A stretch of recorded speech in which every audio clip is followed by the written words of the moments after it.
Okay. Looks like we've got a good quorum of people on, and our panelists are prepared. So I'll go ahead and get started. Just to give everybody a heads up, I have been informed that based on our previous experience, if you are using a VPN or some type of global protect to VPN into the WebEx, if you're using that while you're using the WebEx may not work quite as well. So if you're able, and it's within your security policies to not use the VPN for this session, that is something that we're going to recommend. And then for those of you who have yet to use Menti with us, I would like to remind everyone that you can go to Menti, www.menti.com, and use the code 813225.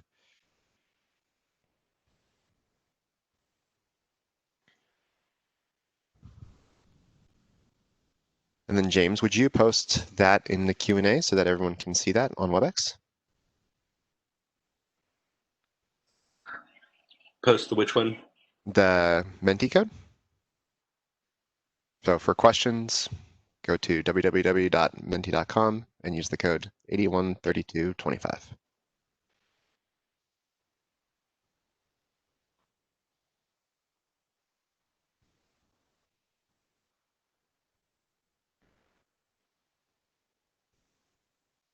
All right, so James gets that.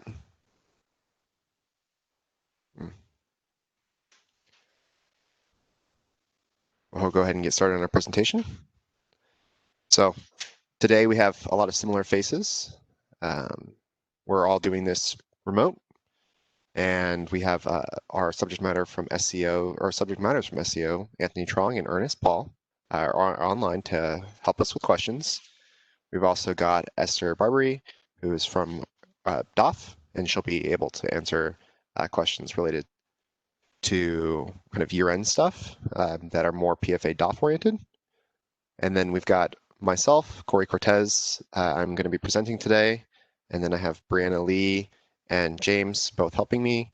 Brianna is helping with some of the Q&A and the questions, while James is helping with some of the presentations and some of the media that we have for you today.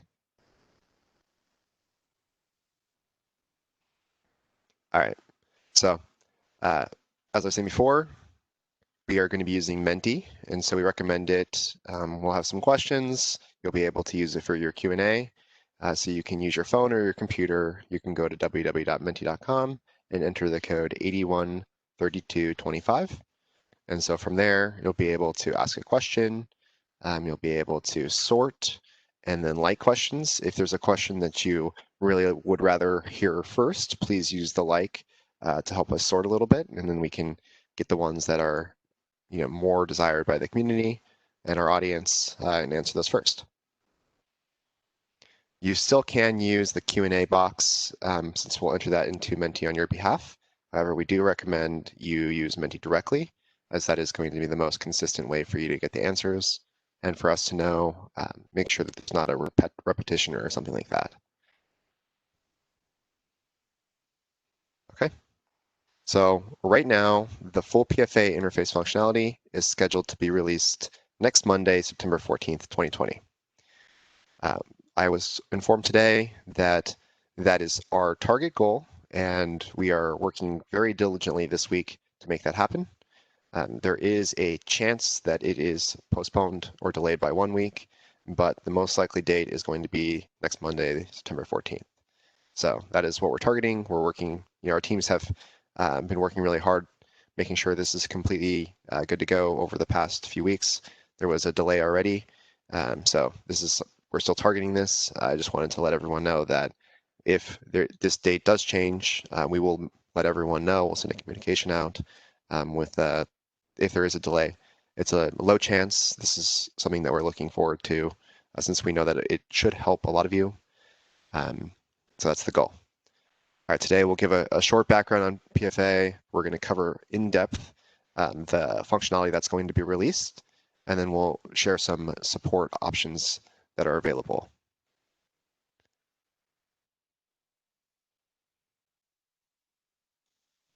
Okay, so This is the release that's coming on Monday is part of an ongoing PFA rollout. So first we had our interim process. A lot of the functionality was already built up in Fiscal, but we wanted to make sure we had the pages exactly right for you guys. So on Monday, the PFA review page, as well as the overall process for it, because there's actually a summarization page as well, and then the PFA interface are both going to be enabled, and then you'll be able to do your PFA directly in Fiscal. We'll go into some of that a little bit later today. In September, so this is after we go live, we are going to roll out more functionality, and that new functionality is to help you as departments use PFA more successfully in Fiscal. So we won't get too much into what's coming. Today's going to be more about what's happening today, or what's happening on Monday. So just so everybody's aware, this is really important. I know that everybody on this call should be using the interim process today, and you will continue to use that for any activity that was posted prior to 9/4. So that means even this week, if it's been posted, if it's related to PFA, and you need to PFA it, you'll have to do it the interim process. So we know there's going to be some transitionary period between the two.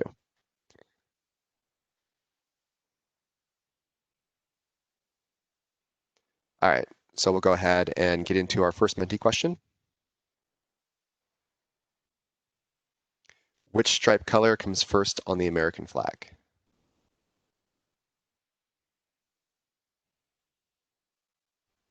Go ahead and get this one myself.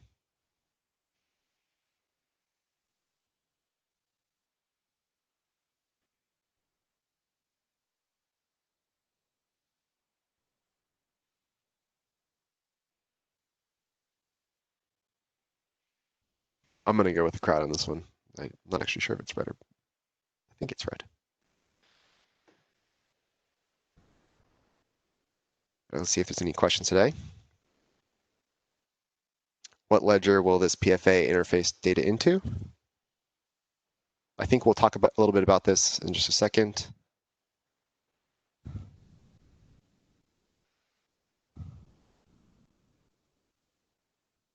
But we'll go ahead and answer this. Anthony, do you want to provide a quick answer?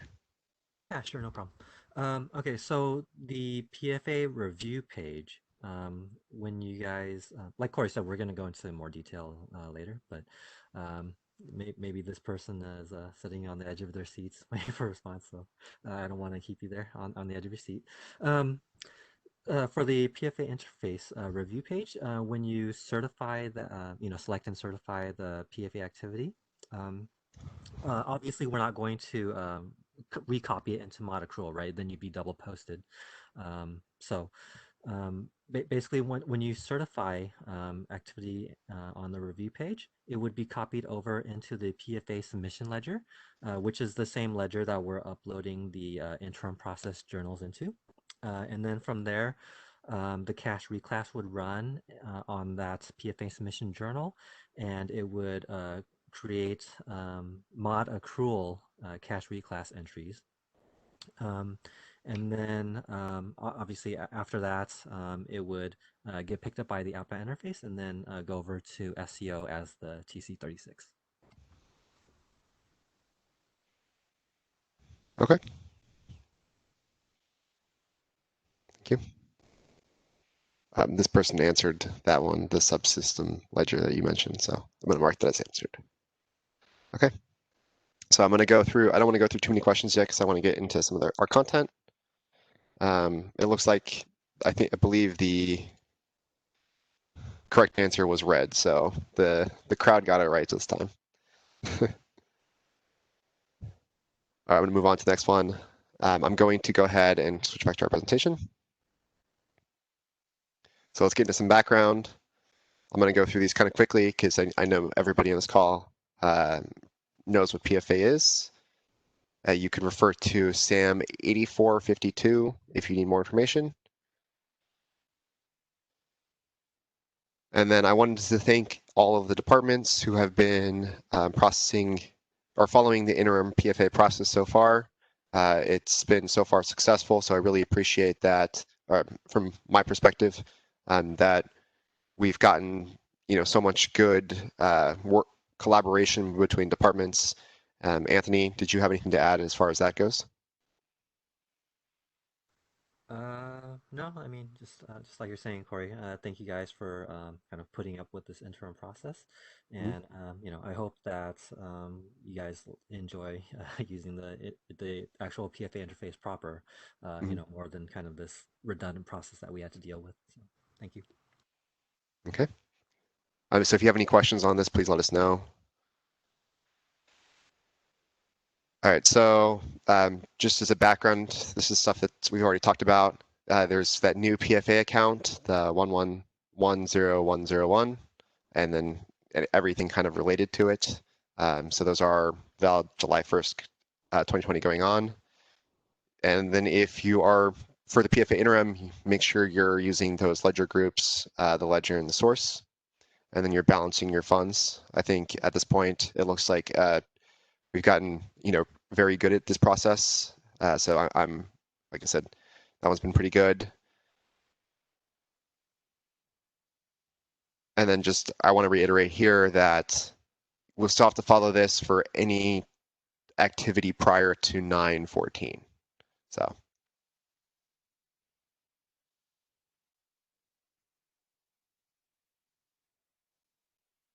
All right, so this is, if you're still going through year-end close, we've got some year-end close training on the DOF website that was updated. You can go look at that for PFA. There's some accounting information there if you're still going through it. And then I was told that there still might be some outstanding items here. Anthony or Esther, do you want to give a quick background on that?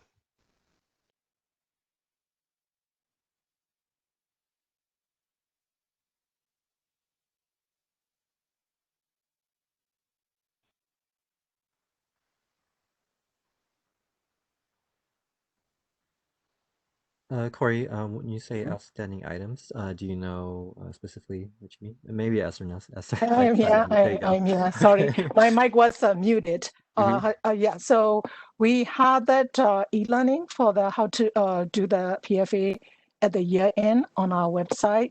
We just need some minor detail that need to be polished up, but the major concept, the main concept is on the website. Okay. And of course, you can always work with your signed off analyst for detail or, if you have a question. Okay.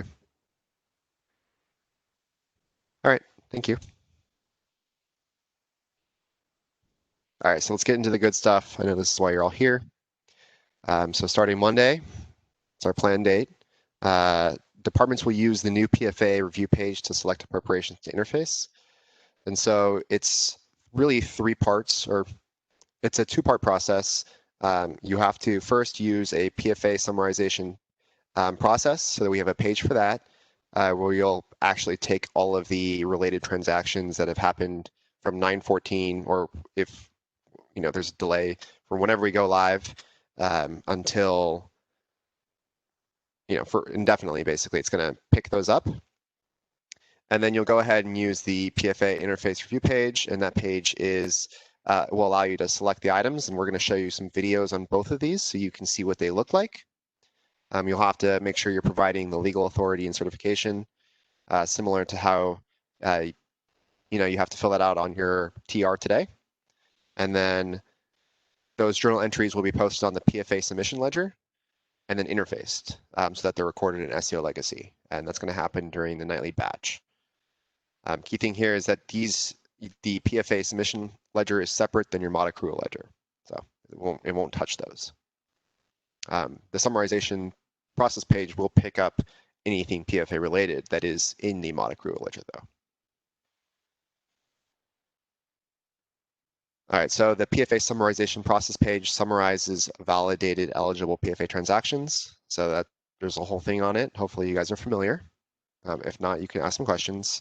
And those are picking up from LD, allocations, and those online jail journals. If you're using the source PFA, CARE, ESAD, it doesn't pick up from anything else. So if if you've got something in AP for whatever reason, then it won't pick that up because it hasn't gone through PFA validation. All right, so I'm going to go ahead and pass this over to James to play our first video.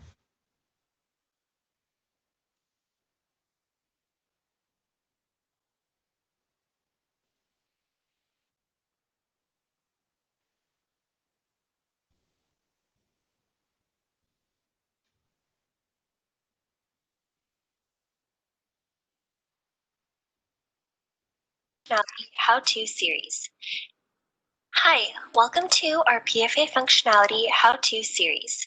In this video, we will review the new PFA Summarization Process page, which summarizes validated eligible PFA labor distribution, allocations, and online GL journal transactions, and will go on to populate the PFA Interface review page. To start, go to the Fiscal homepage, click on Main Menu, Fiscal Processes, Fiscal Extension, GL, PFA Interface Review, and then PFA Summarization Process. Select Add a New Value to create your control ID similar to other Fiscal processes. You can use any ID that you'd like.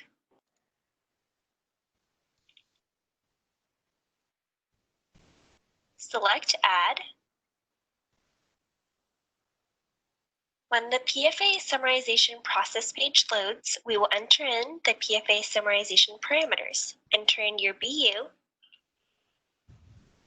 In the Transaction Type dropdown, you'll see three options to choose from. Select either PFA Actuals, PFA Corrections, or PFA Estimates. I'll give a refresher on when to select each of these towards the end of the video. Enter in the fiscal year, and enter in the accounting period. Then select Run. There's no need to enter any other information here, just select OK.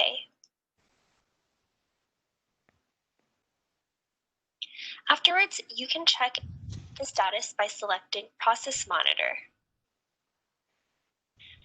As you can see, the status here is queued, and so you'll want to wait until the status shows success, and you can click Refresh here to get the most updated information. So we'll just keep hitting refresh. It may take a couple of tries to get to success. As you can see, the status is now success. So you can click Go Back to PFA Summarization Process to return to that page. And that's all. You are now finished with the PFA Summarization Process. You may have a couple of questions while going through this process. One question you may have is, why do I need to run the summarization process? Run the summarization process to make sure that the PFA eligible transactions from labor distribution, allocations, and online GL journals are in accordance with your department's approved PFA letter so that the transactions can be applied on the PFA review page. Another question you may have is, what do I select in the transaction type dropdown? Select PFA Actuals to summarize activity from labor distribution, allocations, or manual allocation GL journals through CARE manual allocation GL journals that went through PFA validation. Select PFA Corrections to summarize PFA Corrections activity, which is a correction for TC36s previously submitted to SCO. And select PFA Estimates to summarize estimated PFA activity. And now you know more about the purpose of the summarization process page and the transaction type choices. Thanks for watching. Don't forget to check out the next video of how to navigate to and use the PFA Interface review page.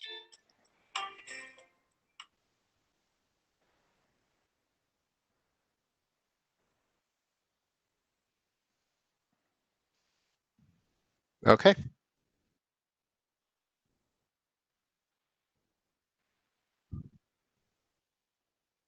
James, would you pass me back the ball?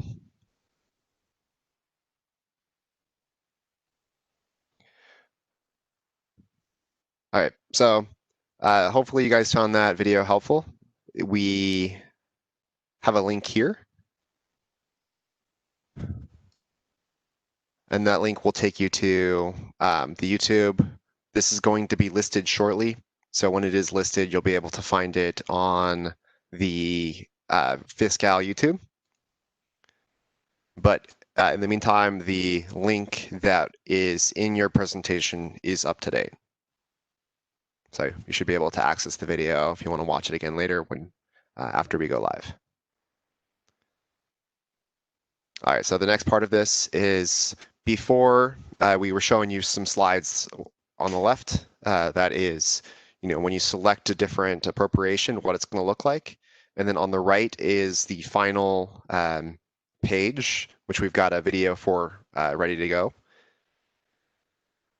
And so this is where you're actually going to be able to go through and make the transactions.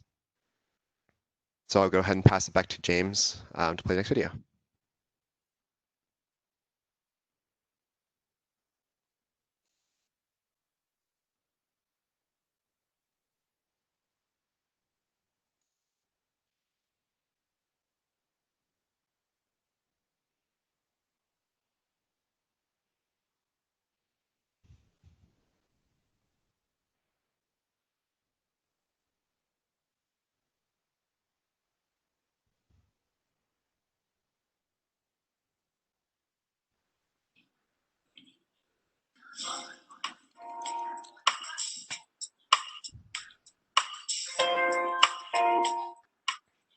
Today, we will review the new PFA Interface Review page, which allows departments to select appropriations to interface to SCO legacy, which will be entered to a new PFA submission ledger.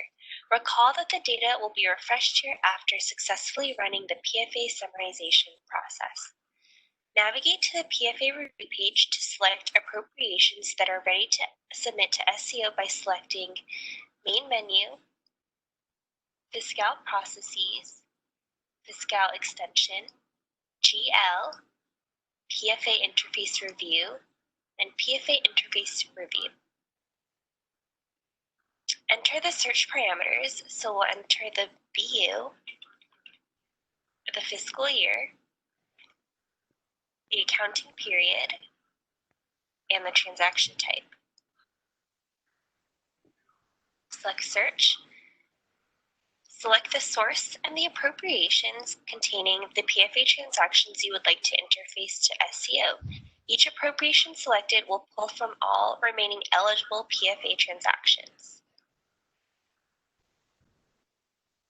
When selecting a source with multiple appropriations, the remaining appropriations will still be selectable later. This functionality is intended to help departments process PFAs in a timely manner. So we'll select Review, and then OK. The next step is to certify. Select the source again, and then select My Review Targets, and then select Certify. Enter in the legal authority.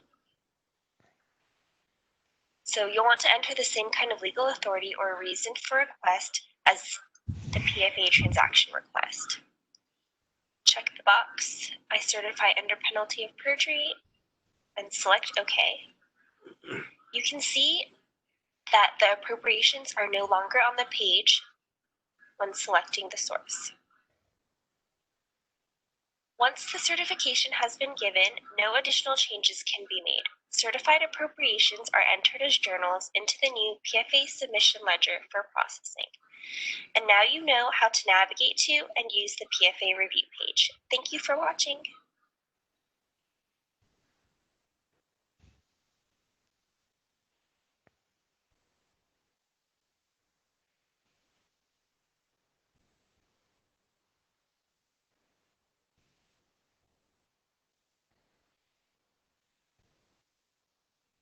Okay.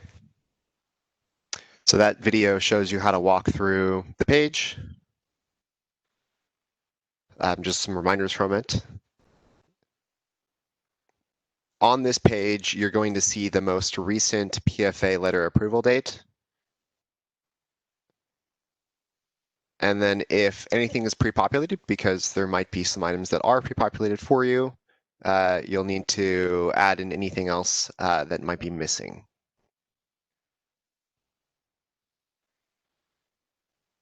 One more detail that you should note is if you see the video on that page, you'll see links for two different queries that are available for you. So if you select one of those queries, it's going to pre-populate the run control parameters for you. So that way you can see exactly what's on the current page. We've created that little bit of automation to make this easier for you. So that way you can see both your certified transactions. Those are things that have already been, kind of certified and sent or are about to be sent. They're like ready for pickup inside of the ledger to be interfaced to SEO Legacy. And then you'll be able to see a query around detailed transactions that's going to cover all of the activity that's eligible for that page. So that way, if you see the appropriations, if you need to know more about what's behind them, you can go there. And that will help you trace, the transaction from the ledger, the SEOJE, all the way back to the source.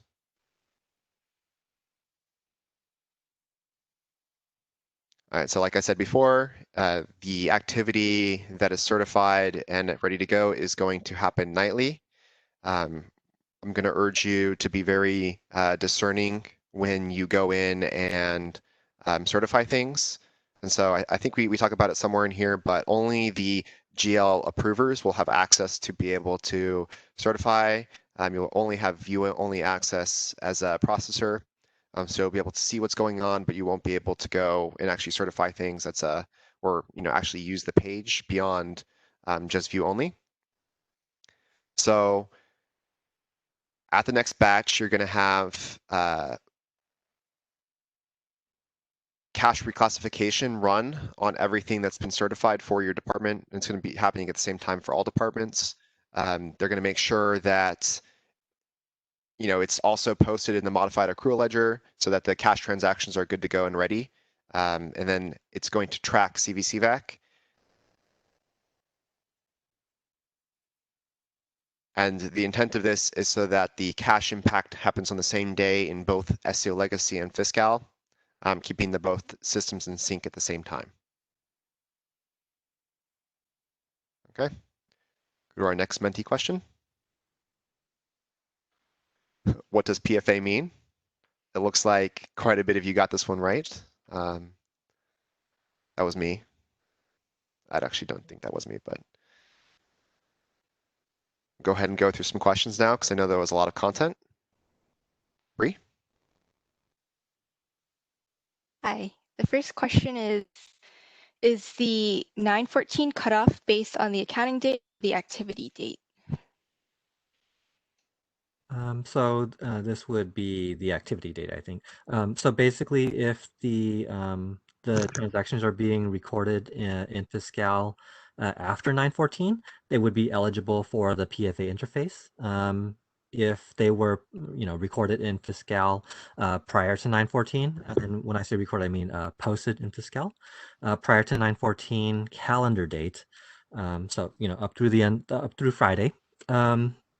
Those transactions would need to continue to go through the interim process, and they would not be picked up by the review page. Thank you.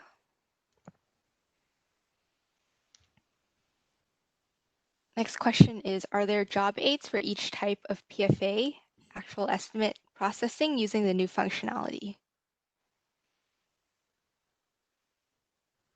So there are not separate job aids for actuals versus estimate versus corrections. So we will be working on some updates to job aid fiscal.440, which we could, I guess, consider the consolidated hub for the PFA functionality information. And like I just said, we are still working with SEO SARD on incorporating some information that they requested. So we will be making those updates to that job aid before deployment. Thank you.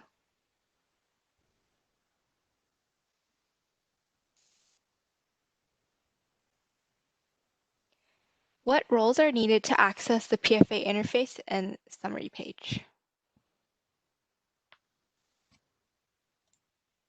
Okay, so I think this was briefly touched on earlier, but it would be the department GL journal approvers that have access to run the summarization process and to interact with the PFA interface review page.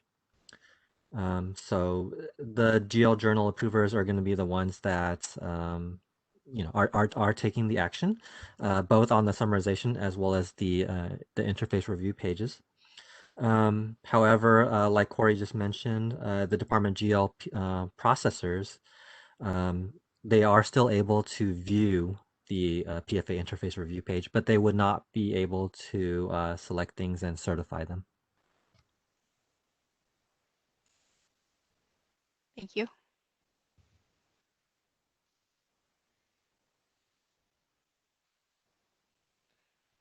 Can you please clarify how and when the PFA transactions are transferred to GL, the modified accrual ledger? Okay, so for the PFA transactions, they're going to be recorded in modified accrual first, right, by you guys, the departments. So whether that's coming from your labor distribution, your allocations, or your manual GL journals, you would need to get those posted in mod accrual first before they're even eligible to get picked up on the PFA interface review page. And like Corey mentioned, only activity that has gone through PFA validation is eligible to get picked up on the review page. Like Corey was saying earlier, if your department has been doing, for example, manual allocations in AP, you would need to start doing that in GL because that doesn't go through PFA validation and therefore is not eligible for the PFA interface. Thank you. Can you go over the account number for PFA again? What should we be using before 914 and what should we use after? So the accounts would not change based on that 914 date. But for all of your PFA activities that you have recorded after July 1 calendar date, even if it was for prior fiscal year, if it was recorded after July 1, you guys should have been using the offset account 1110101. Basically, more or less replacing your pending cash GL, which you would have been using in the past. As far as the account numbers, they would be, whatever the actual expenditure accounts that are appropriate for that PFA activity. And there is a new account, I think it's 5710000, which is recommended for your estimated PFAs. But yeah, other than that, there shouldn't be any change to the account numbers that you've been using at least since, well, at least for the past 2 months. You should have been using those accounts for that time. And I do want to mention, since I did bring up estimated PFAs, the expectation is that departments will be submitting estimated PFAs on a monthly basis in accordance with SAM 8452. So I know some departments are kind of submitting estimated PFAs for multiple months, when there is an NSF. But yeah, that needs to be submitted on a monthly basis going forward.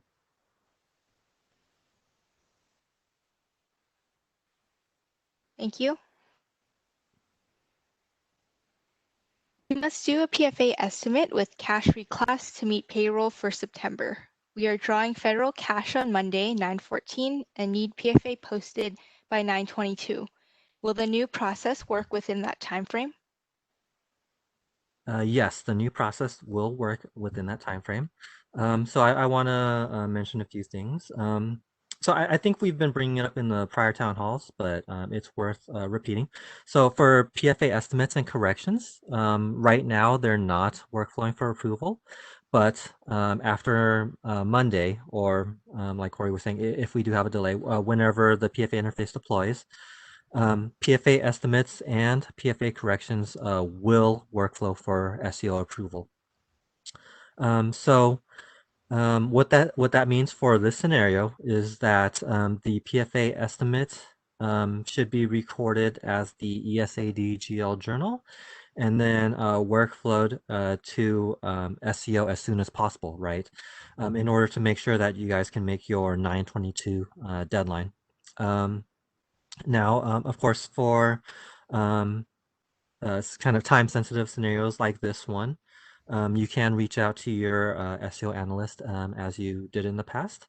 And, I would expect that they would accommodate this rush request because it is needed to prevent a payroll NSF, right?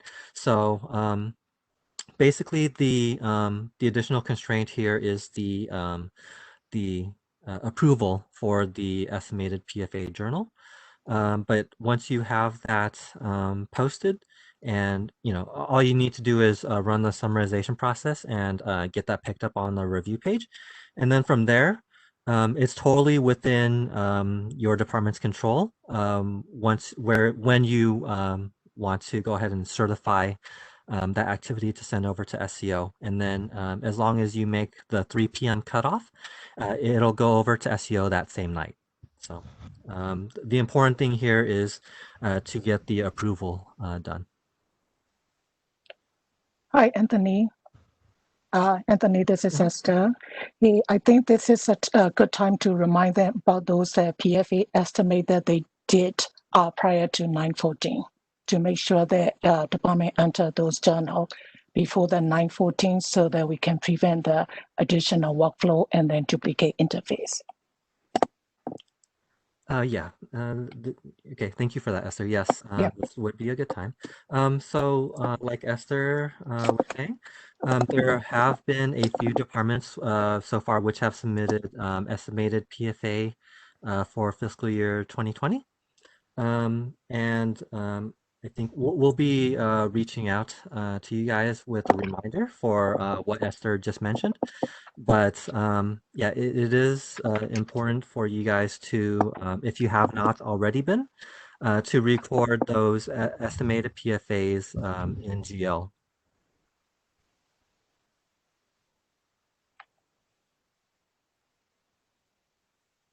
Thank you. Does the PFA summarization process include estimate PFA submitted before the PFA interface functionality go live?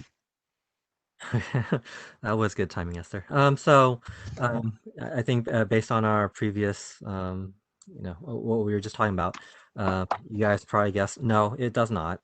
So the summarization process would only pick up activity that is posted in Fiscal after the PFA interface go live. So if these PFA estimate journals were not or are not recorded after go live, then they won't be picked up, right? If they were recorded before, or if they were not recorded at all, of course, we would not have a way to pick it up.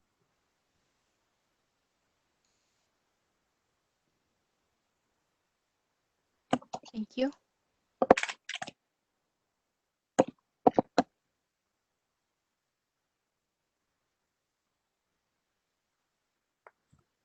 Okay, so for this one, so I was made clear that the video links have been posted in the Q&A in case you haven't found it, as well as in the WebEx Q&A, and they've also been posted or made public on the Fiscal YouTube.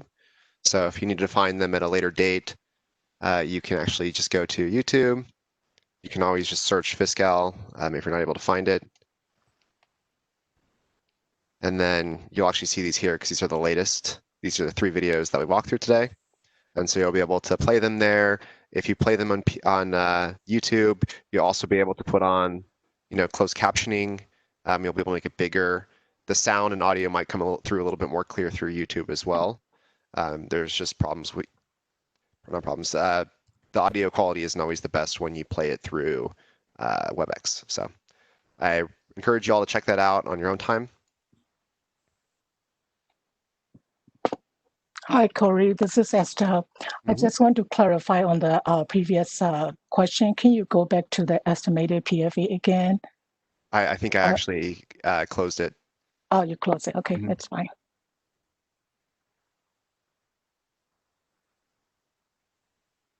That's fine. I remember the question. So the question, so I just want to add the clarification. I know the department probably have a big question mark coming out, and then, okay, so I already estimated PFA, and then if I cannot net it with the actual PFA, I already recorded in the past. What are we going to do, right?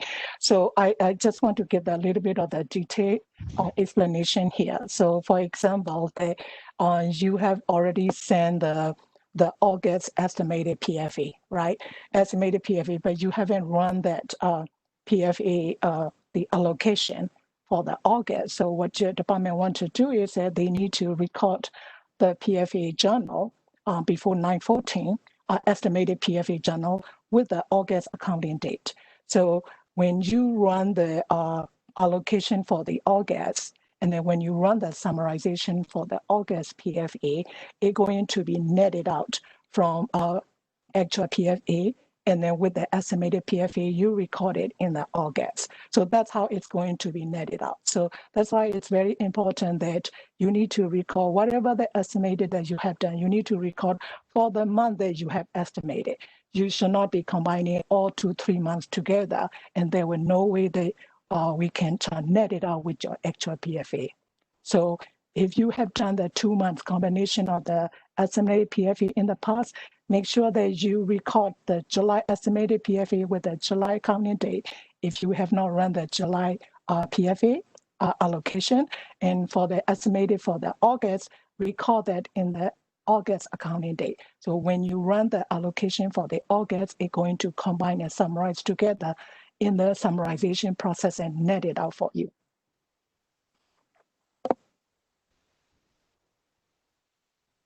Thanks, Esther. Next question is, can we still use the interim process if we are behind in submitting actual PFA for fiscal year 2019? Okay, so this is actually kind of a big question. So I'll answer it in two parts.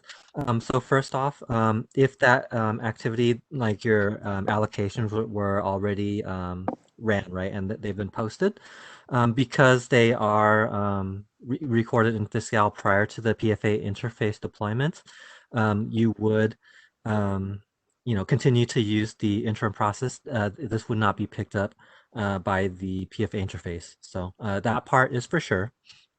Now the second part is for the departments that are that are behind and that are let's say still running allocations for their for their PFAs for fiscal year 2019, even after the PFA interface deployment, right?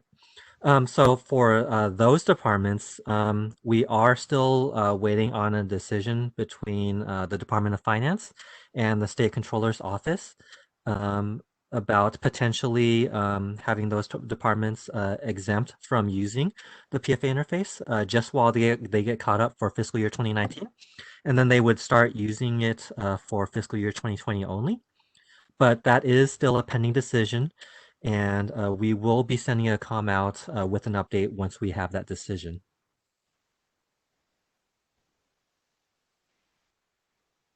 Okay. Thank you. What is the debit and credit account in cash reclass in modify accrual ledger? So for the cash reclass, it's just going to back it out of the 110101 account, and then it's going to put it back in. Whether the debit and credit depends on whether what the sign of the activity was, right? But basically, it's turning the 110101 into cash and state treasury, right? Just as you would expect from the other cash reclass processes. And then there would be the 651 and 652 activity as normal as well. But the accounts that are that is picked up for the cash reclass is the 1110101. Thank you. If period 12 and 998 have not been run by 914, do we use the interim process or the new process? We are having problems clearing items through Fiscal and will not be completed by Monday. Okay, yeah. So this question was kind of answered a little earlier. Like I was saying, we are still pending on a decision between finance and SCO on this. Depending on that decision, it could be that this would go through the interface rather than the interim process. But yeah, we will be sending a comment out and keeping you updated. Thank you. If we still have estimated PFA carried over from fiscal year 2019, should it be recorded into Fiscal and the PFA submission ledger? Is this the same question? I think that this one is slightly different. Okay.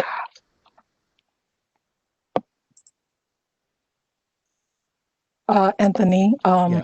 kind of the same thing. And that was I think we can only address that after the decision is in place for the fiscal year 2019 for those who are behind. Oh, gotcha. So this is okay, got it. So they have they sent over their estimate most likely, but they didn't run their actual report. Right, that I would see. be the part of the Got it. end PFA reclass. Yes. Yep. Yep. Okay.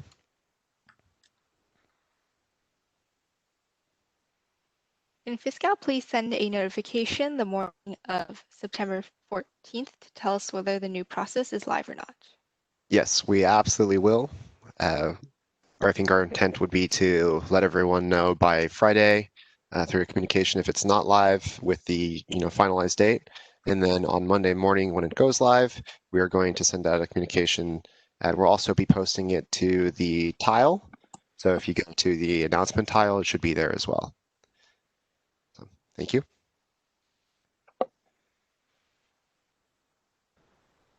Would you please clarify departments will need to submit estimate PFA on a monthly basis going forward? Yep. So Esther did touch on this earlier. So in job aid fiscal.440, we have kind of outlined the process for estimated PFAs from beginning to end, right? So first off, the estimated PFAs are being sent through the interface, and then again, in fiscal.440, we do have steps to reverse out the estimated PFA so that once you run your allocation, the PFA interface for the PFA actuals would only send over the net actuals, right? Because the PFA interface is broken up by period, we do need the estimated PFAs to be sent over for separate periods as well, right? And this is in accordance with SAM 8452. The estimated PFAs should have already been sent over on a monthly basis and not, combining months, like Esther was saying before. So Esther, is there anything you would like to add?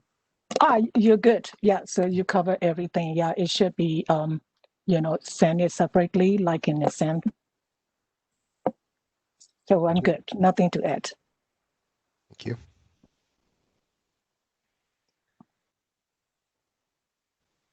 Are the answers to the questions going to be posted for later review? Yes, we've been making sure that we send out all of the Q&A from our town halls so that way you guys can take a look at it. I know there's a lot of information that's added to it. And so we think that they're helpful. They're always posted to service now and they get a lot of views, so we'll continue to do so.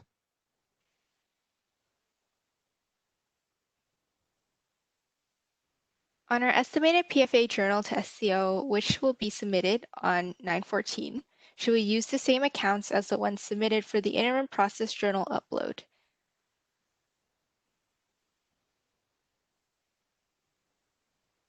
Yes, that is correct. Again, for the estimated PFA, the recommendation is that instead of kind of the real expenditure accounts, that you use the 5710000 account, to have the estimated PFA stand out.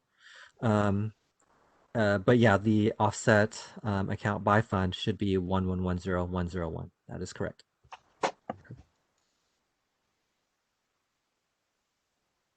How about for those estimated PFAs from the months that are already closed? What fiscal month and fiscal year should we post? Basically, is it for PFA reclass?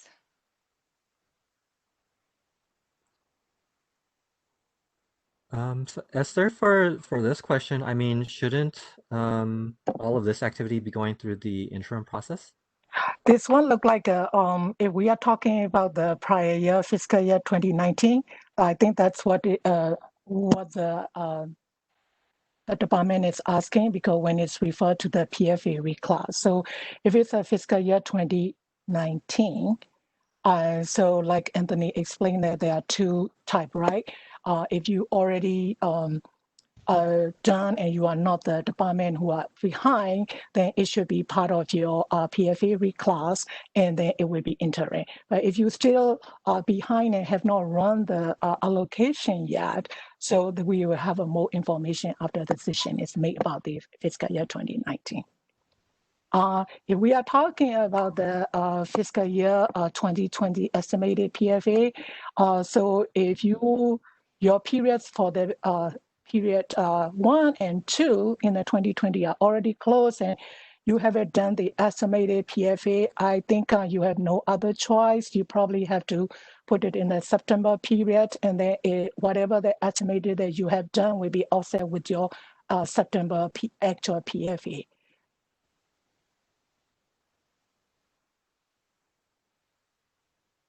Thank you.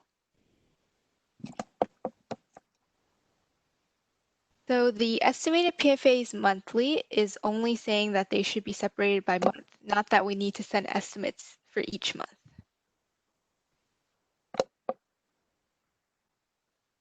Yes, that's correct. It would. So if your department does not currently need to send PFA estimates, then I mean, you can continue just sending the actuals going forward. But if you are sending estimated PFAs, then yes, the expectation is that they not combine estimates for multiple months. Maybe accepting the scenario that Esther just touched on, but that they be separated with the estimated PFA for each period. Okay. So I've got a list of more content I want to get through before we can go through all of the questions. So I think it's going to be the last question for now.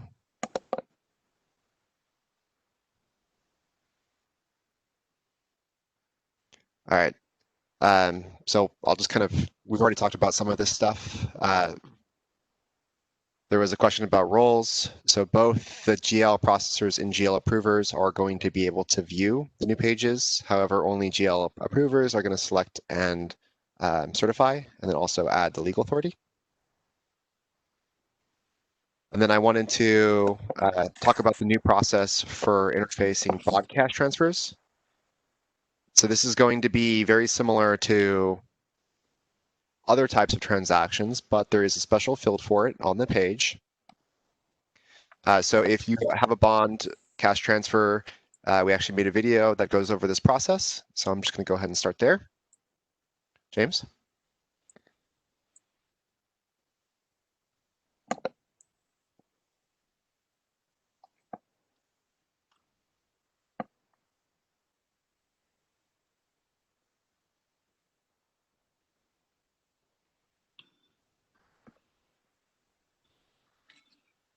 Hello, this video will cover how the bond cash transfer process changes with the new PFA functionality. Recall that bond cash transfers transfer cash from the bond proceeds fund to the bond expenditure fund. Navigate to the PFA review page to select appropriations that are ready to submit to SCO.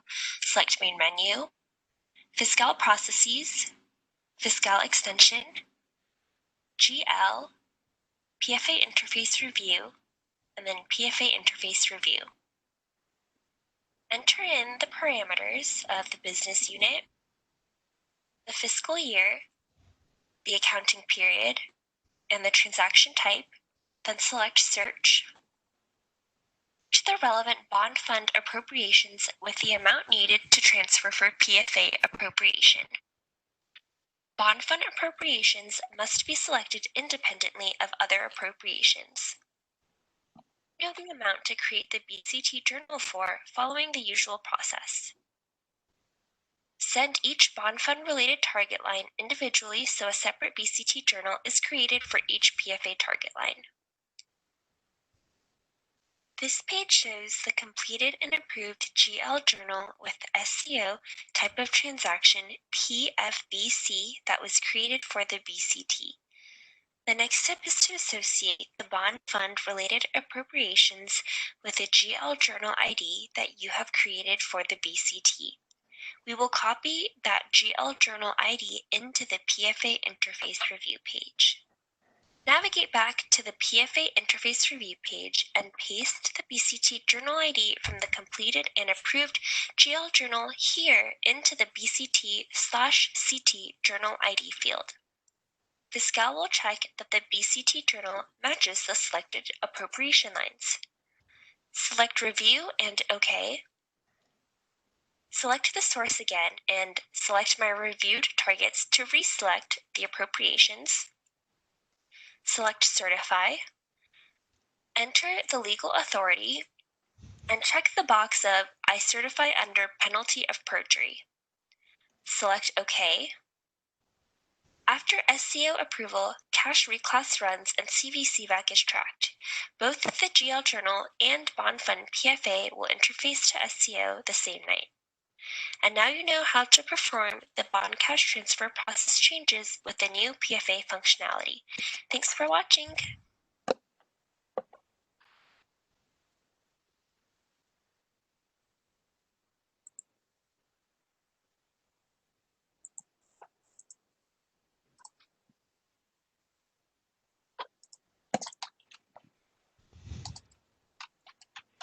All right, thanks. So like you saw in the video, you're going to need to make sure you're creating a GL journal. You'll just use the amount that shows up in the appropriation that you're about to select. And then you'll create that GL journal, and then you have to associate it. And so Fiscal has some pre-validation in there built in to make sure that the process is smooth, that the two, the BCT you entered and the appropriation match, the amounts are the same, etc. So it's got all that built in for you to make this easier. And hopefully this is pretty straightforward when it comes to associating a BCT or any transfer, because if there are other situations where it's not just bond cash transfers, just other cash transfers that need to happen related to PFA. One thing I want to note is that your BCT journal will need to be approved and ready to go before you certify.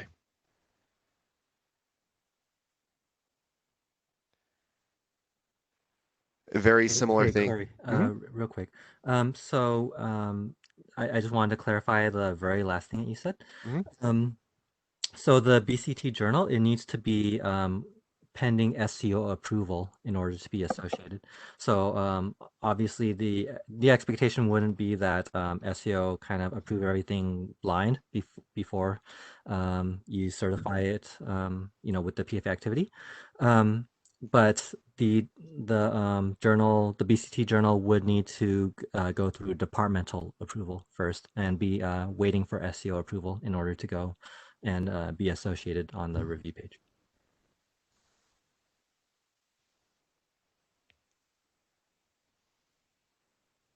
Okay. Thanks, Anthony.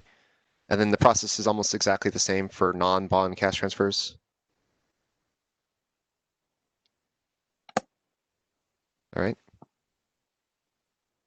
So we got a lot of questions on this. We've got some information here and then some information that we'll be sharing in the communication that was referred to already. And then we've also got the Q&A, which will be released, which hopefully will clarify. I know sometimes it's easier to think for myself in terms of the Q&A to try to figure out where I fit. But it's kind of a two-part process. It's the first part is first you need to send the estimated PFA. So that's just creating the GL journal with ESAD. There's a slight change here with the source being 12N, but I think that is already true as of July 1st.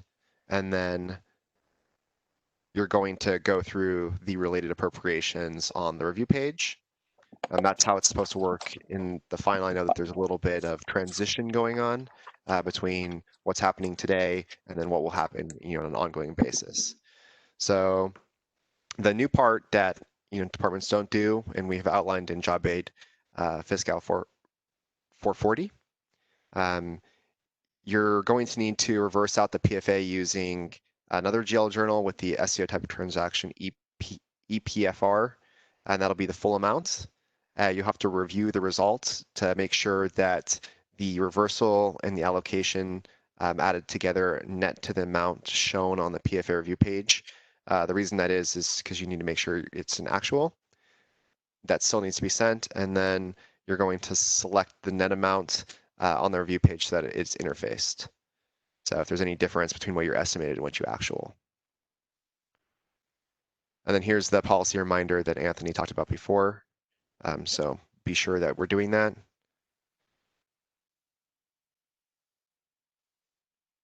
Okay. And so I said before, you're going to want to be discerning before you send this over, because once it's sent, it's like putting the TR in the mail. There's no updating it at that point. So if you've already done, you've already made the error, you'll need to reverse the original, and you want to do a correction, or if you find it after the fact that something had changed, you'll need to reverse the original PFA and post the corrected amount. So when you identify the error, you'll go ahead and create a GL journal with the supporting documentation using the PFA SEO type of transaction in Fiscal to correct that error. And then that GL journal or workflow to SEO for approvals. Once it's approved, that GL journal will show up on the PFA review page where you can then process it.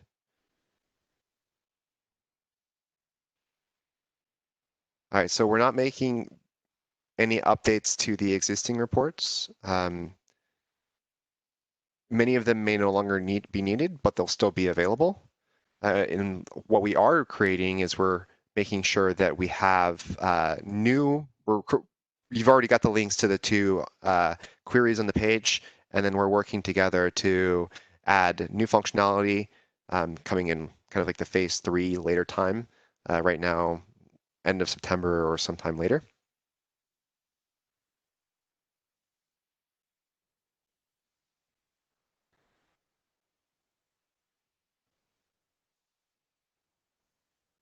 So the overall intent of all of these updates is to reduce error and workload.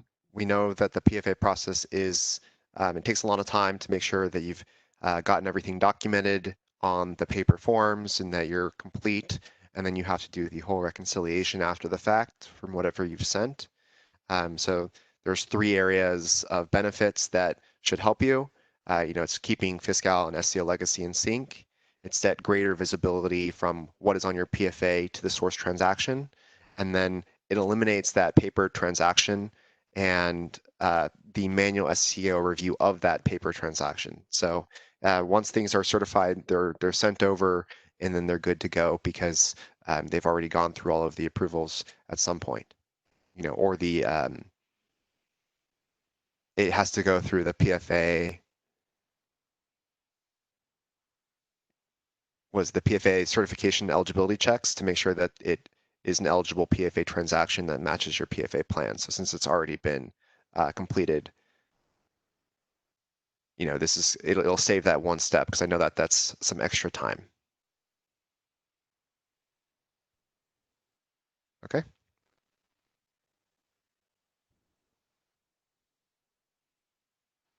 So we'll go back to our Menti questions. So our next question is, which page do you use to send PFA appropriations to SEO legacy? Hopefully you guys have been paying attention. And then we've got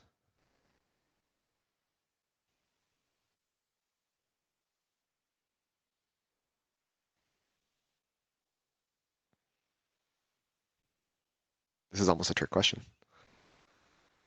All right, well, you guys are answering the question. We'll go ahead and go through some more questions. The first question is, what will be the process for overdrawn appropriations? The PFA is for more than available budget. How do we change the amount to be PFA'd?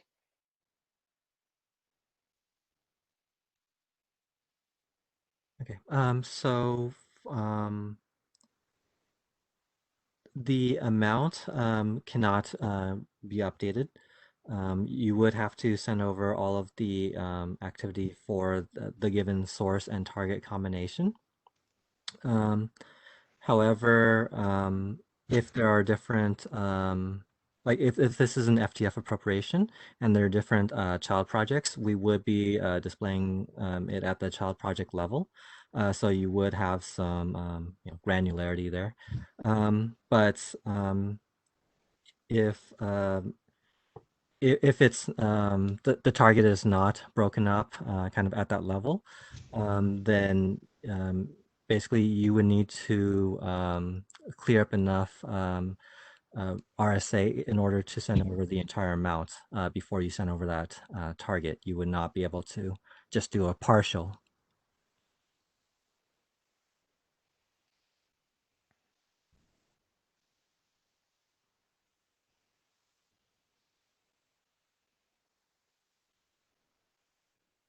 Thank you.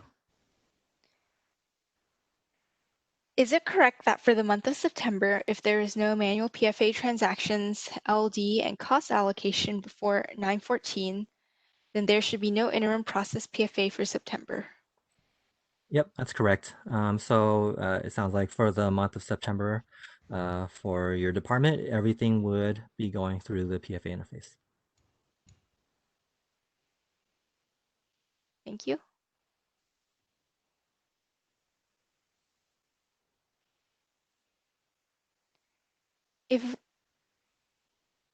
What ledger does the estimated PFA post in, and does it require budget check?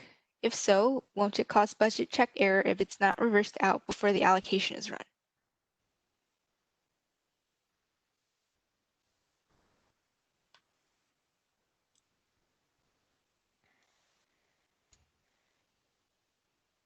So the estimated PFA would be recorded in modified accrual, and yes, it would require a budget check against CC approp and CC clearing as normal.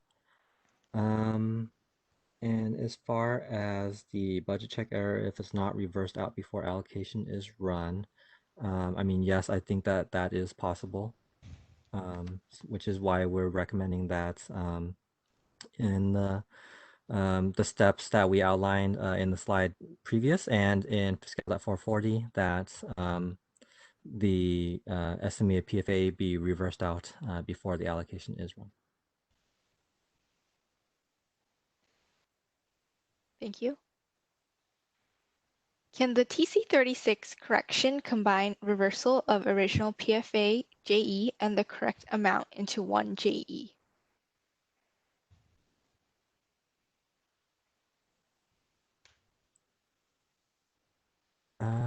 Okay, so for the TC30, I mean, yeah, if I'm reading this question correctly, you would be able to have the both parts on one outbound interface transaction. Thank you.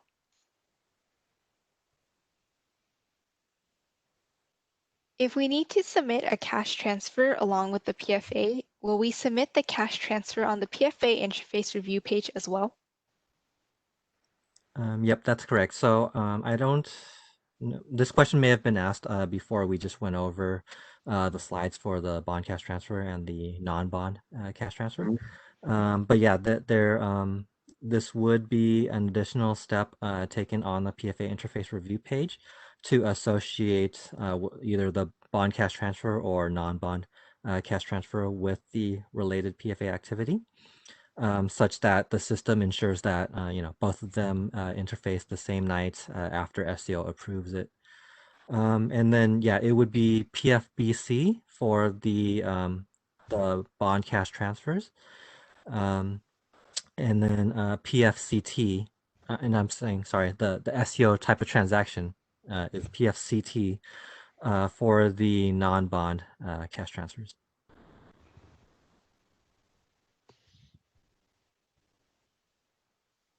Thank you.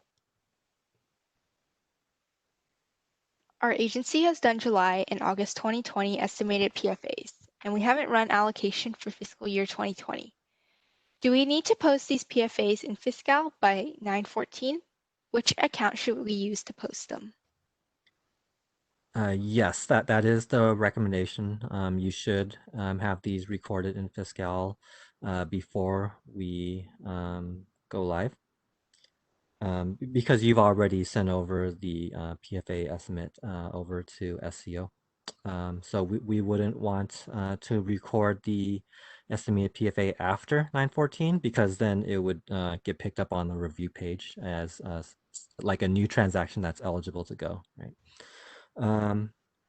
So for as far as the accounts which should be used to post, again, the recommendation for the expenditure accounts is 5710000 for the estimated PFAs. It's a dedicated account for this purpose, so that that stands out, and you would know if you didn't reverse it, for example. And then, of course, as always, for your PFA activity that is recorded after July 1 calendar date, there also needs to be the 1110101 offset lines.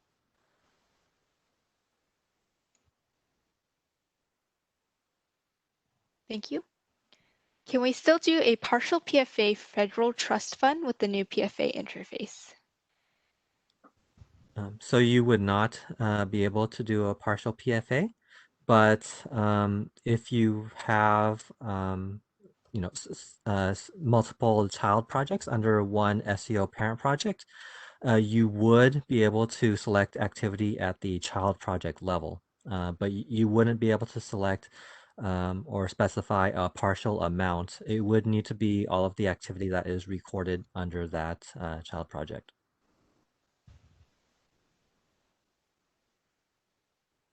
Thank you. Are the PFA journals affecting MEC GL module?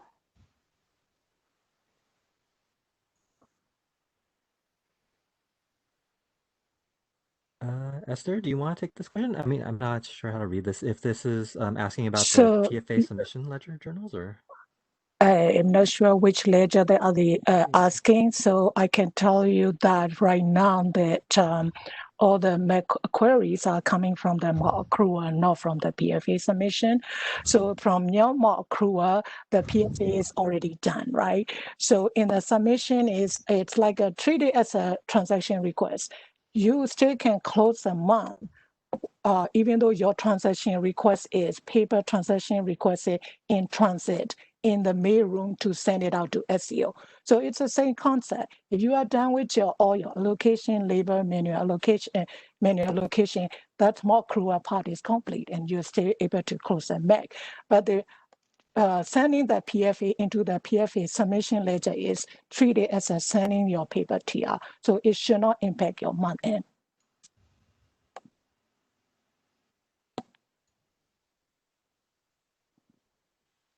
Thank you. Next question is, how do you determine that a department is behind? So when we were talking about departments that were behind earlier, we meant if you're still needing to run your allocations for fiscal year 2019, right?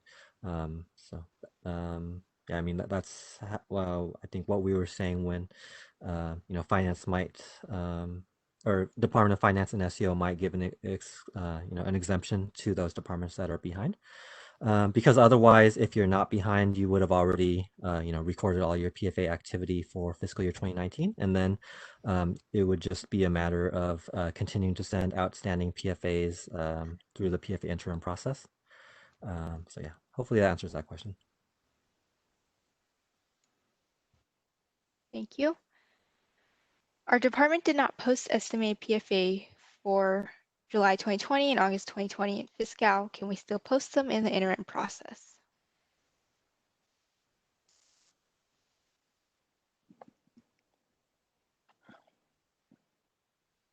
I'm not sure how to interpret this question either. So, Anthony, I think we can answer in a different scenario. If the question that we are asking is, you have already sent the estimated PFE for July and August to SEO, and it's already showed up in the SEO tab run, and no, that is not the interim process. You're going to do the catch up, right? Catch up transaction in the fiscal. So providing that you haven't run the July and August transaction, allocation and on labor. So, okay, so let's say that in a different scenario.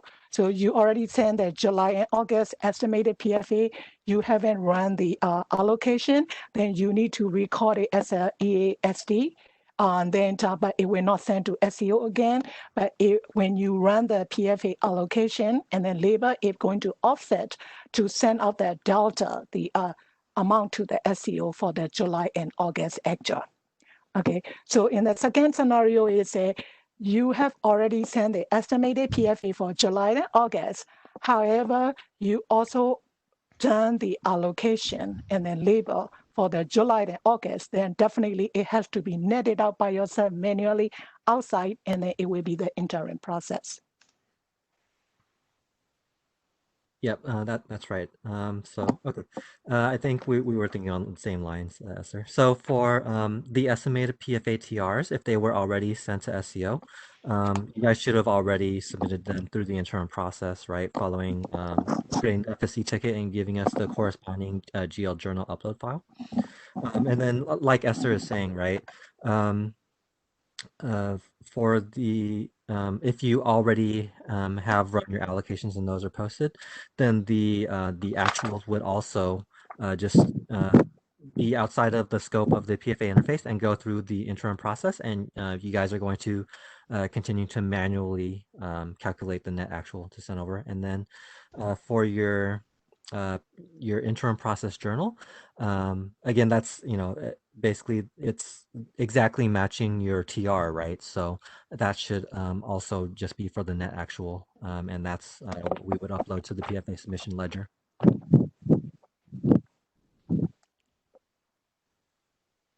Thank you.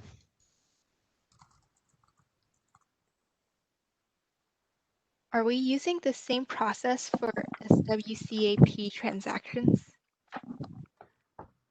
No, so SWAP is going to continue to be processed by paper, and it is interfacing. It's being interfaced inbound actually through GL 108, and it is posting under BU 9900. So matching the appropriation and the agency code that it's posting in legacy. And we are continuing to work on the secondary ID access so that users would be able to, department users would be able to view this interface transaction.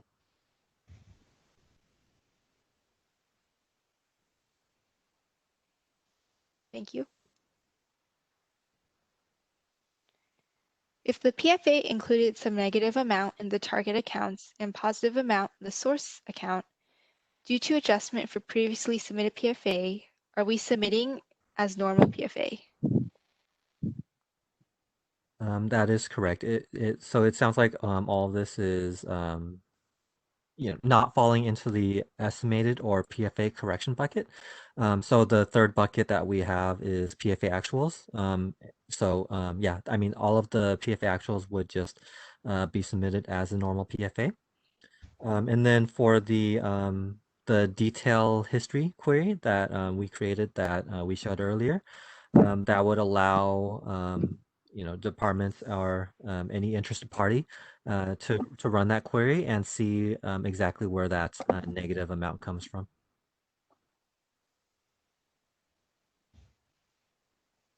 Thank you. How would over PFA be handled with the new PFA process? Okay, so I'm Over PFA. Esther, is this like overestimated PFA or is this something else?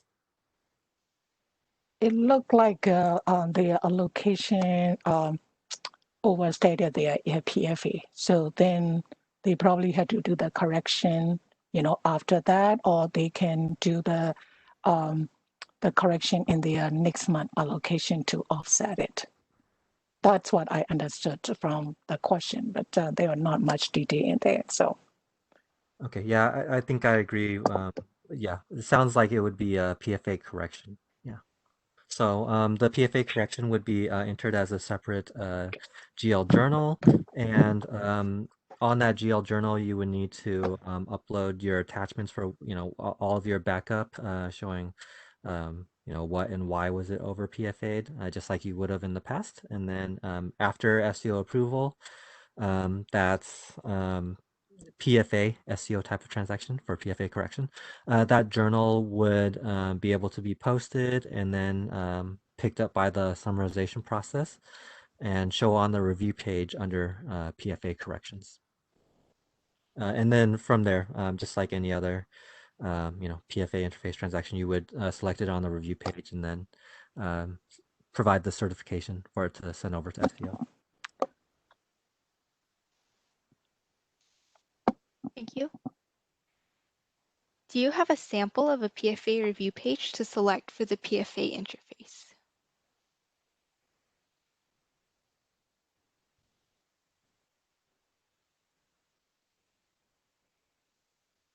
Oh, I thought you guys were going to answer.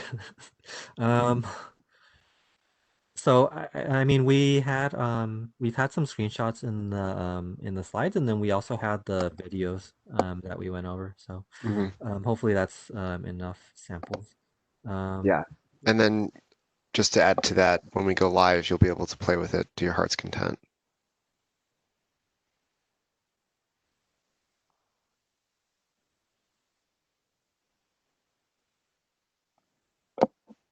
Do all BCT journals need to follow this new process?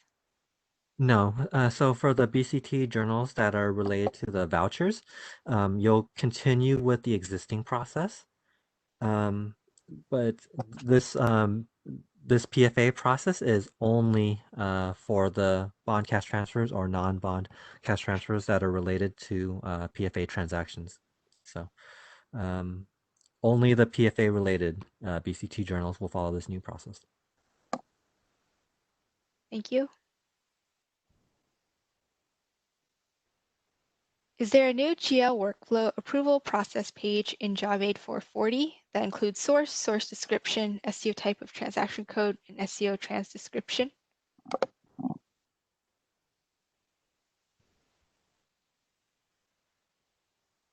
So we don't go in this job aid, we don't go too much into the GL workflow as it's covered in, I believe it's Fiscal 404, but there's another job aid that covers GL journals more in depth, and it has some of the sources, et cetera, listed in there. So it's not in 440, but we'll go ahead and take this one back to see if we can improve either of those job aids.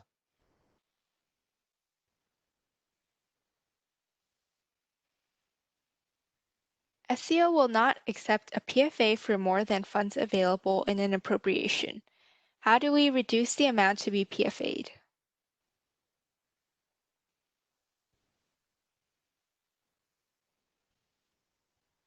So Esther, in this scenario, I mean, would the department just need to do a manual allocation journal, or I'm not sure how to interpret this, what scenario this would be.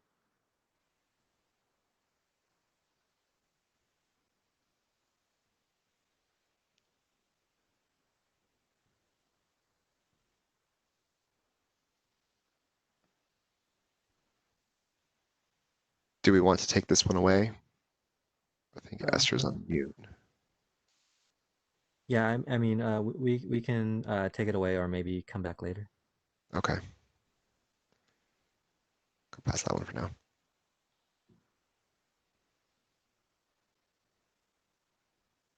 If we reverse the estimated PFA, then process the actual PFA, won't the cash transfer be doubled for the estimated amount, or will the cash transfer also reverse? We won't have funds available for review.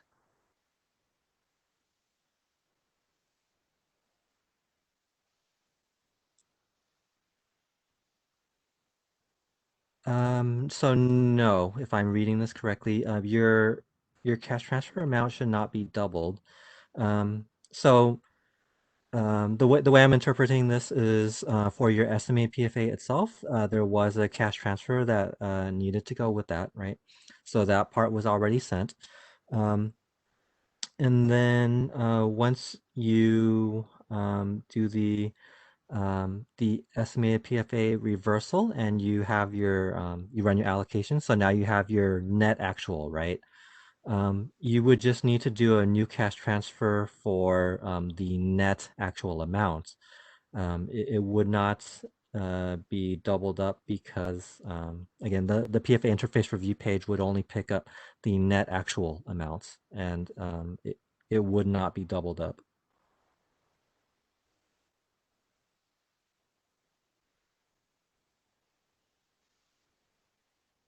Okay, thank you. Why do we need to record the 2020 estimated PFA in the system before go live if they need to be reversed out anyway before allocation? Okay, so the purpose of recording that estimated PFA in the system is so that, well, it's basically kind of, it should have been there in order to keep fiscal and legacy in sync in the first place, right? But the other thing is the the reason why we need it now going forward is because the when we reverse it out before running the allocation, we're picking up both that estimated PFA reversal and the results of your allocation, and we're netting them together to arrive at the net actual. So if the estimated PFA hadn't been recorded in the system before go live, we would basically not be able to follow this process where we calculate the net actual on the interface review page.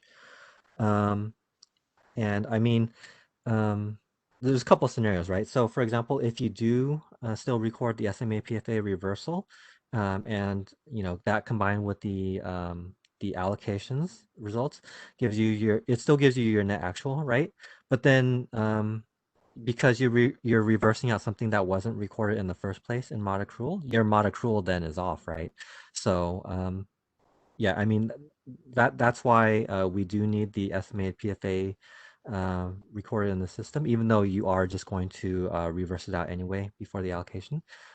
This is all in order for us to send over the net actual through the PFA interface.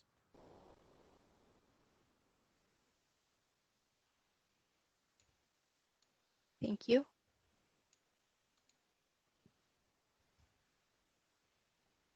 Under what circumstances will we need to send an estimated PFA?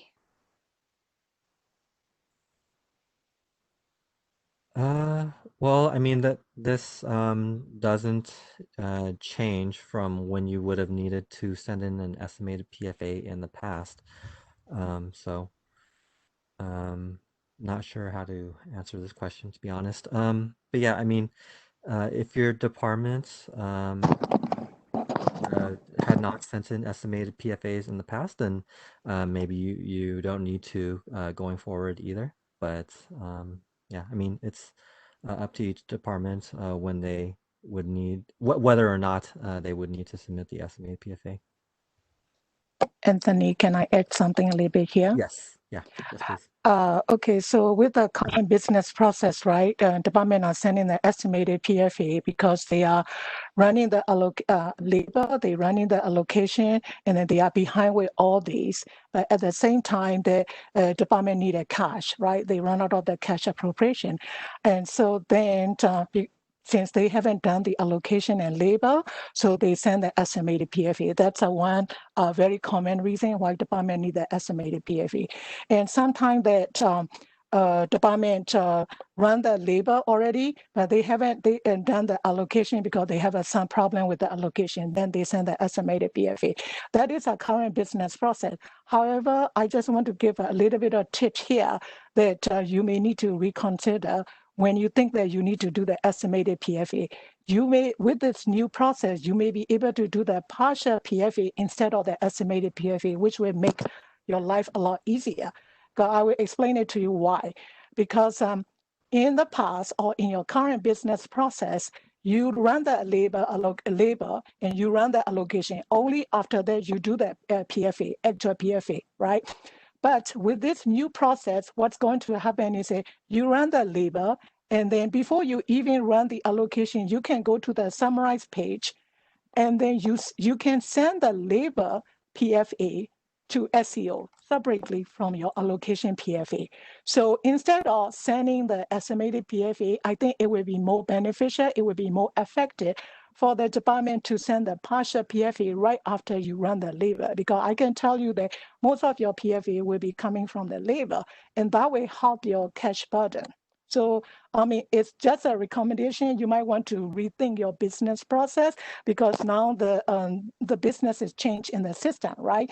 Because you don't need to wait until you run the allocation. You can send the PFA right after you run the labor. So that's something that you can think about. Because with the estimated PFA, you need to think about how much that you have estimated, and then you need to reverse it again. So some of the tips that you might want to consider with this new business process. Thank you for bringing that up, Esther. So yeah, like Esther was saying, you can do a partial actual for just the LD portion. And yeah, like Esther was saying, I know a lot of departments are sending over what they call an estimate, but it's really just the labor portion, right? You wouldn't need to do that going forward. You can just send that over as a PFA actual through the interface. I do want to mention though, our recommendation is that, and we actually put some text on the PFA summarization page to this effect. Our recommendation is that departments kind of review, your LD and your allocations. I should say LD or your allocations, whatever, before you run the summarization process. The summarization process is, you should consider it kind of a process that's to be run when you are ready to interface over to SEO. I just wanted to add that.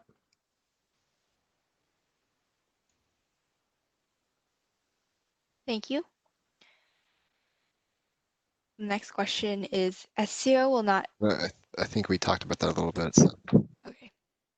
Next question is, our department is behind. For fiscal year 2019, we did estimates all year.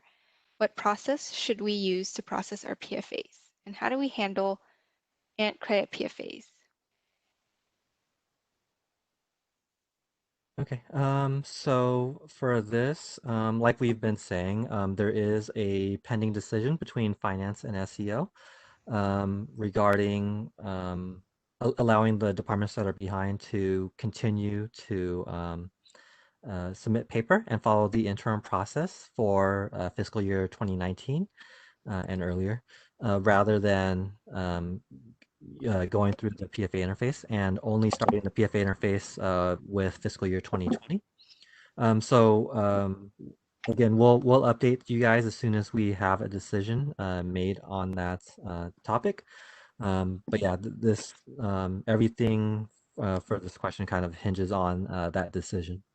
But as far as the credit PFAs, if it is going to be continuing through the interim process, the paper process, I should say, you would need to continue to send over backup to SEO, just the way you have in the past.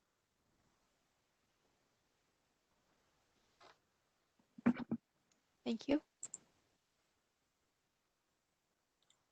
For fiscal year 2020, we did an estimate for August 2020. Do we still reverse estimate for September 14th, or just reverse before running allocation, which will be after September 14th?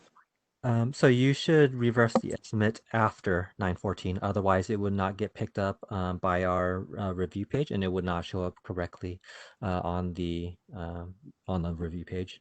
So it wouldn't kind of accomplish the goal of updating the net actual amount to be displayed on the review page. But the accounting date for the reversal should be in the August, right, Anthony? Yep, that's right. Mm-hmm.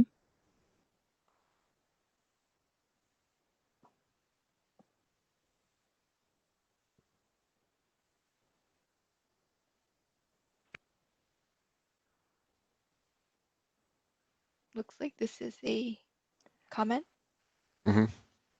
Yeah, and that is a good point, but the like obviously I think everybody listening knows that your CC approp and your CC clearing, they're not going to match up exactly with your SEO legacy balances, right? So um, yeah, obviously the fiscal budget check would um, be a good guardrail in making sure that's not exceeded, but you guys should still be checking SEO legacy for your official book of record balances.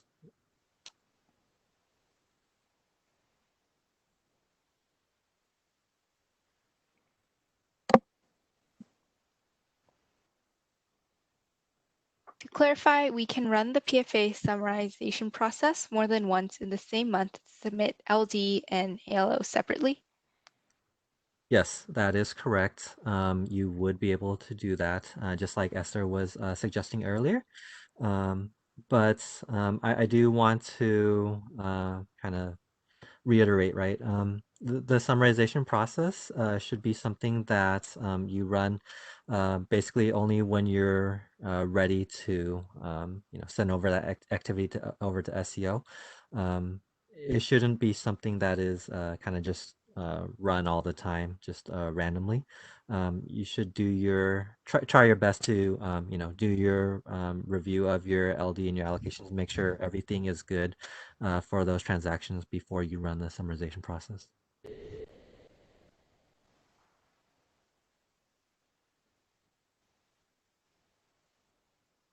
LD process doesn't allocate LD amount to different ultimate funding sources. How do we PFA after LD run without running allocation? So it sounds like for your department, the LD just does like a departmental reclass, and then your allocation does the actual distribution, right? So for your department, then what Esther was suggesting earlier with sending over just the LD amount, that would not work for your department since the distribution hasn't happened yet. Yes, that is correct. In addition to that, so some department, and when they run the label, they just move it from the clearing to clearing, and they just put the department chart fee value like a service location. Yes, you're right. So with the, they will know the ultimate fund only after the allocation. Yeah, for those department, they can do the two separate partial PFA, unfortunately.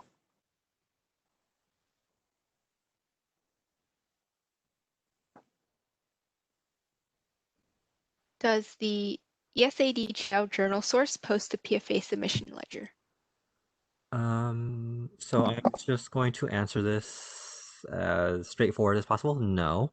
So the ESAD is recorded in modified accrual, but once it is picked up on the PFA interface review page, and you certify that to send over to SEO, right?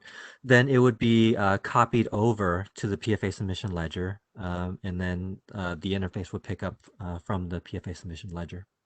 So the ESAD journal itself would post in modified accrual. It's just once we kind of have that the TR, right? We can consider the interface transaction the same as a TR. Once we have that, then it'll be copied over to the PFA submission ledger, right?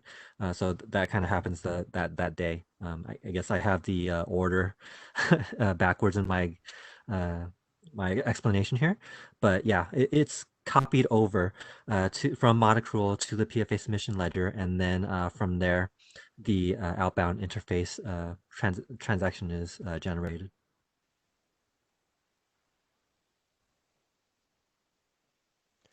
And I think there was one question I answered. This one. Question is, SCO will not accept a PFA for more than funds available in an appropriation. How do we reduce the amount to be PFA'd?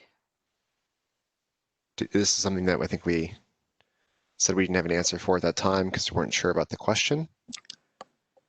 So if So it is kind of related to the comment that somebody put it there. Mhm. So if we are talking about the PFA transaction that is budget check with the CC prop and KK, but you will never be able to, pass it appropriation available appropriation amount in the commitment control. If we are talking about the appropriation balance at the SCO, right, and then you are waiting for some money coming and collecting from the reimbursement, then department should wait until that SEO appropriation is available to cover that PFA amount that they want to PFA. There is, like Anthony said, there is no partial PFA.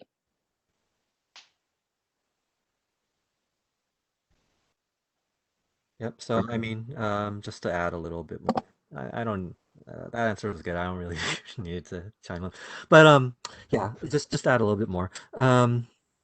If there's no funds available because you're waiting for a federal draw or, like Esther said, waiting to collect reimbursements, yeah, I mean those targets, I should say, would just wait on the PFA interface review page, right? Just like you would kind of hold off on those appropriations on your TR today.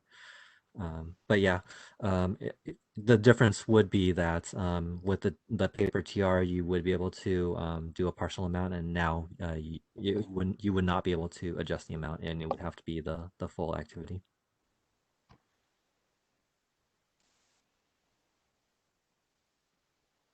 I submitted an estimated PFA. I was told to use source PFN. Is that correct?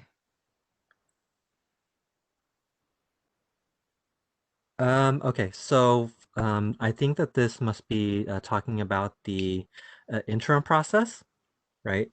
And I do want to be very clear here. So for the interim process journals, right, with your GL journal spreadsheet upload file that you're submitting to the FSC along with your paper TR, those should have source PFN. Those are only to be uploaded to the PFA submission ledger. Again, just to keep Fiscal and SEO in sync, we're uploading it, that spreadsheet journal file, transaction I should say, to the PFA submission ledger the same day that the TR is going to be posted at SEO. As far as recording your estimated PFA in modified accrual though, the source should not be PFN. So the SEO type of transaction should be ESAD for estimated and advanced PFAs. And right now, that is a 10N source. The source will automatically populate when you put in the SEO type of transaction. And like Corey mentioned earlier, once we deploy on Monday, the ESAD will be updated to a 12N source, and it will start workflowing for approval. Right now, it does not. Okay. All right, so let's go back to our Menti questions. Which page do you send PFA appropriations to SEO Legacy? The correct answer is PFA Interface Review page. I would also take PFA Summarization page as kind of an answer as well, but the first step in the process is the PFA Summarization page, and then the one where you're actually sending it is the PFA Interface Review page. I like the PFA sent to SEO page though. Wish I thought of that. It's catchy. It is a good page name.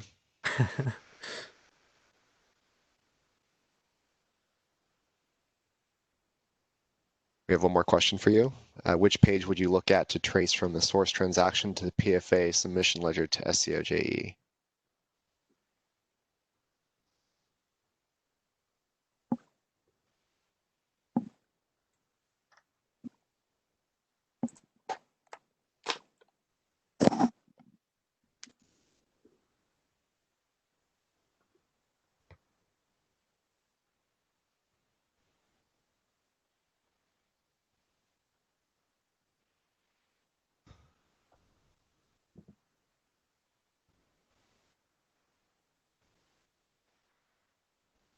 Okay.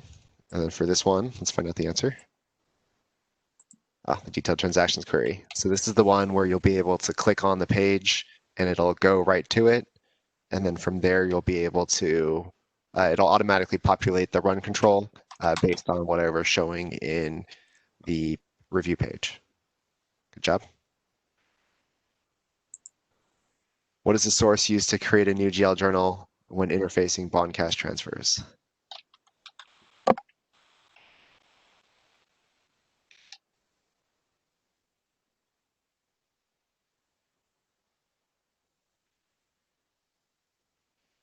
I feel like I'm playing Who Wants to Be a Millionaire. You know, when you get the ask the crowd. And I say that because I'm pretty sure in this case the crowd is correct.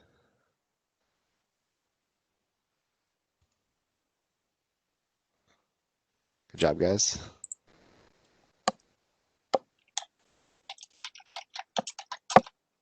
So what is the benefit of the PFA functionality?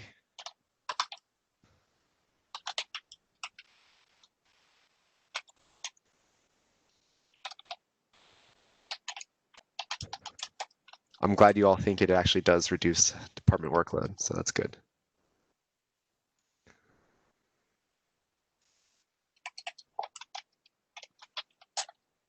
All right.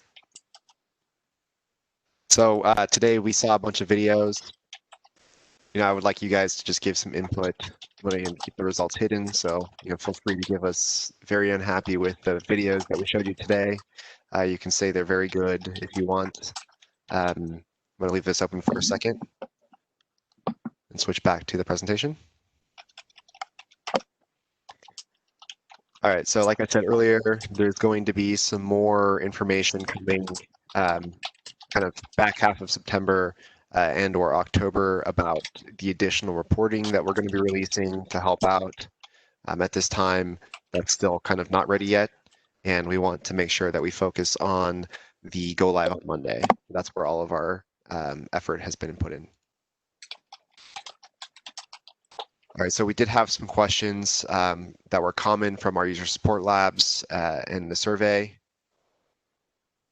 One question was, will the reconciliation process for PFAs change as a result of the new PFA functionality? And the answer is, there's no change to your department's reconciliation process. In the future, there will be additional pages and reports to facilitate reconciliation. And then two, we are fund administrators.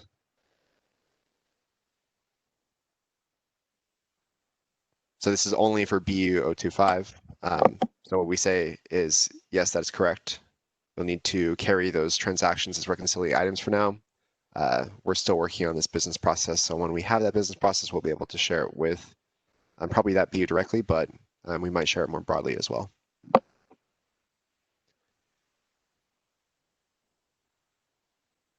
Okay.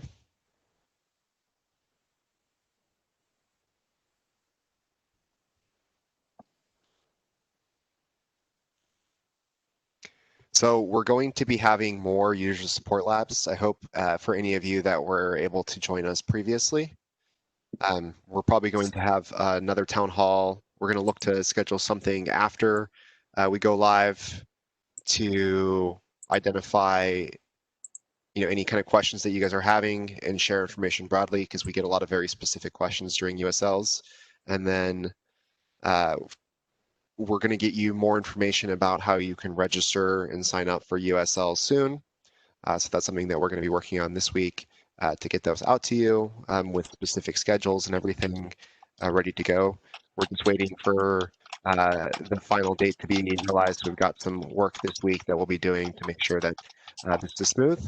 But if you were able to attend previously, we'll be able to provide you hands-on support when you guys actually go through and use the page yourself.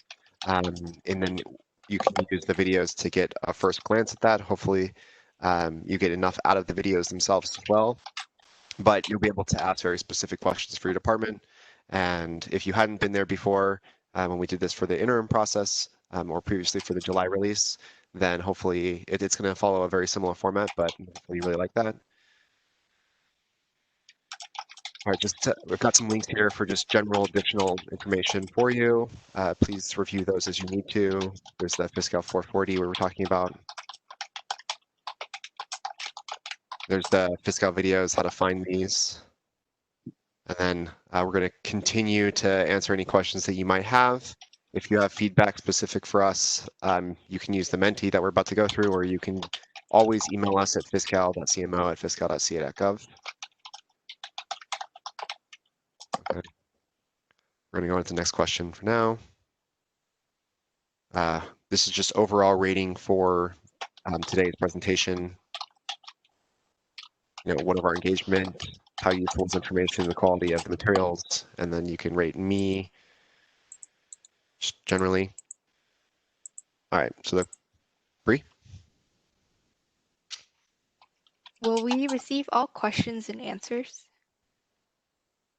Yes, we're going to make sure that we've been doing this for all of town halls at your request, especially since we know that there's a lot of detail in those questions and answers that were provided to you today. We're going to go ahead and document all of the questions, so we'll have to transcribe them all for you, and then we'll send them out and post them on ServiceNow. Okay, so the town hall is scheduled to go until 4 p.m. If you guys don't have any more questions about PFA, that's okay.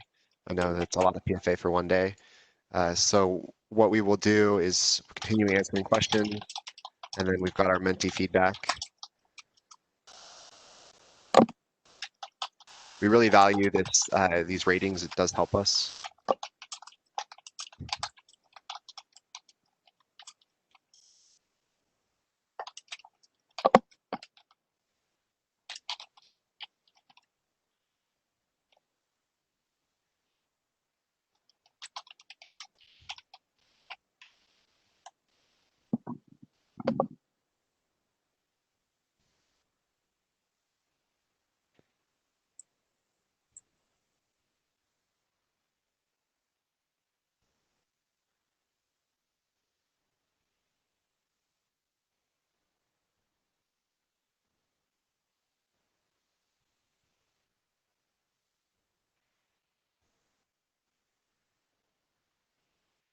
Okay, and so the last thing that we're going to have for today is, if you guys don't have any more questions, you can use this Menti to give us feedback in general. And basically, the kind of feedback that we always look for is what we did well and then what we could improve. We basically take all of your feedback generally and we apply it. Hopefully, you've seen some of the improvements that we've made over time with respect to Q&A and our flow. So we do take all of these. We're not going to share the results for them, but if you have any feedback that you'd like to give us, we really appreciate it, because we use that to improve the quality of product that you guys get. And then we're working across our Fiscal team to incorporate all of these in other areas. We're working directly with our Fiscal TV team, and then in the future, we're actually going to be connecting even deeper with them. James Anderson is part of that team, and so we're very closely trying to share best practices and make sure that any feedback we get here can be applied there and vice versa. Hey, Corey, real quick. So we wanted to actually expand on one of the questions that we had answered earlier. Mm-hmm. So I think it's from DSS. The question was, our department did not post estimated PFAs for July 2020 and August 2020 in Fiscal. Mm-hmm. Can we still post them in the interim process? So Esther, do you want to go ahead and start on this?